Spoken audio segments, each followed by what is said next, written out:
പൈവളിക പഞ്ചായത്തിൽ നമ്മൾ പൊസ്തടിക്കുമ്പ പോകുന്ന ഒരു സ്ഥലത്താണ് ഞാൻ ഇപ്പോൾ ഉള്ളത്. പൊസ്തടിക്കുമ്പ അതായത് പൈവളികയിൽ നിന്ന് നേരെ ബായാർ വന്നിട്ട് ബായാർ മുതൽ പൊസ്തടിക്കുമ്പ പോകുന്ന സ്ഥലമാണ്.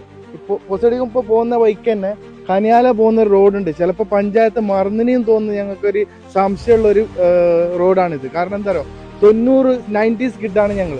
90 കാലഘട്ടം മുതൽ ഇന്ന് വരെ ഈ ഒരു റോഡിന് ഇതുവരെ ഒരു നല്ല ഒരു സമയം ഉണ്ടായിട്ടില്ല. കാരണം എന്താണെന്ന് അറിയോ, റോഡ് അത്രയും മോശപ്പെട്ട ഒരു അവസ്ഥയിലാണ് ഇപ്പോൾ പോകുന്നത്. 100 കണക്കിന് വാഹനങ്ങൾ പോകുന്ന ഒരു സ്ഥലമാണ്. അതുമല്ലാണ്ട് ഒരുപാട് പൈവളിക സ്കൂള് അതുപോലെ തന്നെ കയർകട്ട സ്കൂളിലൊക്കെ പോകുന്ന കൂടുതൽ കുട്ടികളൊക്കെ പഠിക്കുന്ന ഒരു ഏരിയയാണ് കനിയാല ചേരാള് ഭാഗത്തുള്ള ആൾക്കാർ.